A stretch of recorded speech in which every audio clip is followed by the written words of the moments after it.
Hello everyone. आज हम male pattern baldness के one of the main reason के बारे में बात करने जा रहे हैं, जिसको बोलते हैं DHT, डायहाइड्रोटेस्टोस्टेरोन। जो भी इंडिया में या दुनिया में जो मेल्स है जिनको ये हेयर लॉस का एक वन ऑफ द रीजन है कि मोस्ट कॉमन रीजन ये DHT होता है। आप कितने भी शैम्पूस ट्राई कर लो, कितने भी ऑयल ट्राई कर लो, फिर भी अगर आपका हेयर लॉस नहीं रहता है, आपको लग रहा है आपका हार्ड वाटर या सिटी चेंज होने से आपका हेयर लॉस ट्रिगर हो गया है, तो कई बार ये एक्सटर्नल फैक्टर के चक्कर में वो इंटरनल फैक्टर्स को इग्नोर करता है। उनमें से एक DHT है, उसके बारे में थोड़ा डार्क में हम आपको बताने जा रहे हैं। दोस्तों, DHT one of the most common cause of hair loss है इन मेंस वर्ल्ड वाइड। पुरुषों में सबसे ज्यादा हेयर लॉस इससे होता है।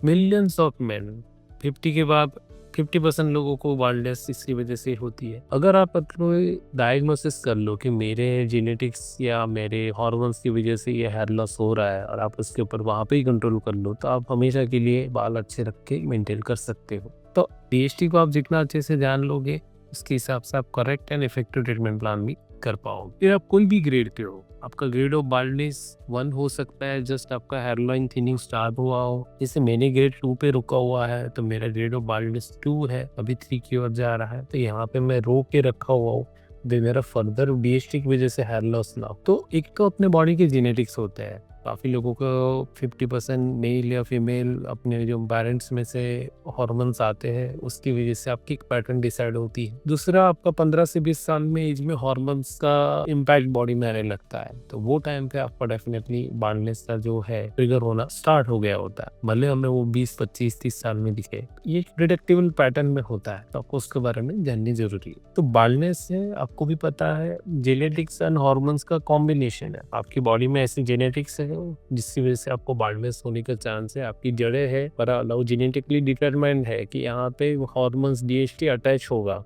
मेरा अल्लाह। तो वो जोड़ों में हार्मोन्स को अटैच होने की प्रॉपर्टी है कि नहीं, वो जेनेटिक्स डिसाइड करते हैं। और फिर जो हार्मोन है वो 15 से 20 साल में बनना स्टार्ट होगा, खास करके मेल हार्मोन टेस्टोस्टेरोन। तो जेनेटिक्स एंड हार्मोन दोनों मिलके ये डैमेज करना चालू करेंगे। इन दोनों को एक्टिवेट कौन करेगा? अपनी लाइफस्टाइल। वो भी हम आगे जाके नई सीरीज में हम आगे बढ़ेंगे तो इसमें बताएंगे। तो ultimately progressive baldness genetic and hormones and lifestyle का खेल है, तीन चीजें मिलके करती है। अब चेंज क्या आता है? बालों की जड़ों की ग्रोथ चेंज हो जाती है। तो दोस्तों, बालों की नॉर्मल जड़ें जो है कैसे ग्रो करती है? वो एक ग्रोथ साइकिल फॉलो करती है, जो इसमें मेन फेज होता है एनाजन फेज। जैसे आप भी हफ्ते में 6 दिन काम कर रहे हो, अगर 7वें दिन संडे को आराम लेते होंगे, ऐसे बालों की जड़ें 5 से 6 साल तक काम कर सकती है। किसी पेशेंट की जड़ें 2-3 साल काम करे, किसी की 6 से 7 साल। 6 से 7 साल तक बाल लंबा होता रहेगा, बाल अंदर से जड़ों से ग्रोथ करता रहेगा, उसमें नरिशमेंट जाता रहेगा, ब्लड सप्लाई, एनर्जी जाता रहेगा, और वो जड़ें नई नई ग्रो करती ही रहेगी। एक टाइम आएगा कि वहां पे वो ग्रोथ करना थोड़ा ब्रेक ले, बॉडी इसको सिग्नल देती है, भाई अभी टेम्पररी आप काम करना थोड़ा छोड़ दो, थोड़ा रेस्ट करो, 3-4 महीना गैप लो और फिर बाद वापस काम चालू करो। तो ये जो बीच में ट्रांजिशन फेज होता है, इसको कैटाजन बोलते हैं। और जो बाल निकल जाता है, जो आपको बाल बाहर आता है, रोज 5 से 10 या 15 बाल जड़ना जो नॉर्मल बोला जाता है, वो टेलोजन फेज के हेयर होते हैं। जो बालों की जड़ें है वो रेस्ट कर रही है, और वो अंदर से जो रूट है उनमें से जो बाल है वो बाहर आ जाता है। यही टाइम पे विदिन अ मंथ एक नया बाल बनना चालू होता है, जिसको वापस एनाजन फेज या अर्ली एनाजन फेज बोलते हैं। ये ग्रोथ साइकिल ऐसे ही चलती रहती है।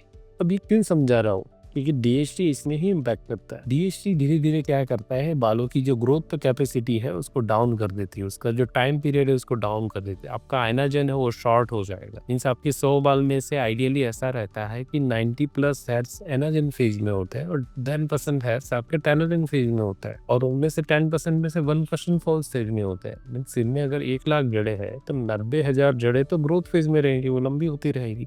10,000 जोड़ों में से भी 100 बाल ऐसे रहेंगे, 1% of 10,000 means 1% of telogen hairs है वो फॉल स्टेज में रहेंगे। एट अ टाइम 100 बाल तक एक साथ निकलना नॉर्मल मान सकते हो आप। तो DHT क्या करता है?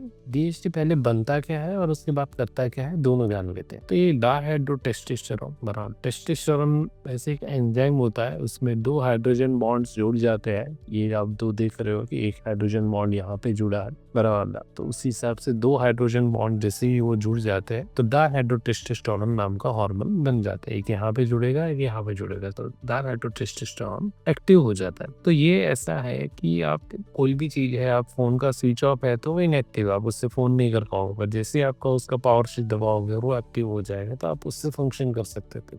टेस्टोस्टेरोन एक इनएक्टिव हार्मोन है, डायहाइड्रोटेस्टेरोन एक एक्टिव हार्मोन है। अब जो बॉडी में टेस्टिस होते हैं मेल के, मेजॉरिटी वहाँ पे टेस्टोस्टेरोन बनता है, और जब स्काल्प लेवल पे जाता है तो स्काल्प में एक एंजाइम होता है फानफा रिडक्टेस, वो स्काल्प लेवल पे डीएचटी बनाता है, तो लोकलाइज डीएचटी बनता है, और उससे फिर वहाँ पे चेंजेस आते हैं। मेनली डीएचटी अटैक कैसे करता है बालों के जोड़ में, तो वहाँ पे एक रिसेप्टर नाम के सेल्स है। अभी यहाँ पे आपकी जेनेटिक्स का रोल आ जाता है। काफी लोग बोलते हैं मेरे जेनेटिक्स फैमिली में है या नहीं है, पेरेंट्स साइड से है, मदर साइड है नहीं है, तो बॉडी आपकी जेनेटिक्स आपका खुद का एक ब्रेकअप मिक्सचर होता है। आपकी मम्मी की ओर से, पापा की ओर से जेनेटिक्स आते हैं, और आपकी जेनेटिक्स डिसाइड करते हैं कि आप कैसे दिखोगे। उनमें जो आपकी कुछ बालों की जड़ें होती है यहाँ से लेके यहाँ तक की, उनमें वो जेनेटिक्स डिसाइड करते हैं कि कौन से जड़ों में डीएचटी जाके अटैच होगा, उसमें रिसेप्टर्स होंगे कि नहीं। जहाँ जहाँ डीएचटी के रिसेप्टर एक्टिवेट हो जाएंगे या दिखने प्रेजेंस दिखना चालू हो जाएगा, वहाँ जाके डीएचटी अटैच होने लगेगा। जैसे 15 से 20 साल में हम सबकी मूछें और दाढ़ी आती है। क्यों आती है? बिकॉज वहाँ पे जाके डीएचटी अटैच हो जाता है, और वहाँ की जड़ों को वो ग्रोथ के लिए मजबूर करता है, उनको ज़्यादा थिक एंड स्ट्रॉन्ग हेयर करता है। तो हेयर मैक्सिमाइजेशन करता है, एक मिनिचराइजेशन होता है और मैक्सिमाइजेशन होता है। तो बालों का ब्लड फ्लो बढ़ा के मैक्सिमाइजेशन यहाँ बियर्ड में कर देता है, वहीं यहाँ की जड़ों को वो मिनिचराइज करना स्टार्ट कर देता है। अल्टीमेटली डीएचटी की वजह से बालों को, जड़ों का ब्लड फ्लो कम हो जाएगा। जो बाल पहले लंबा और घना हो रहा था, जिसका एनाजन फेज जो मैंने आपको बताया हेयर साइकिल वो लंबा हो रहा था, वो शॉर्ट हो जाएगा। तो पहले जो थिक हेयर हेल्दी था वो टर्न हो जाएगा weak and thin vellus hair में। तो बॉडी हेयर अपने ये विलस टाइप के होते हैं, टर्मिनल हेयर जो अपने ये दाढ़ी के सिर के बाल होते हैं टर्मिनल थिक हेयर्स होते हैं।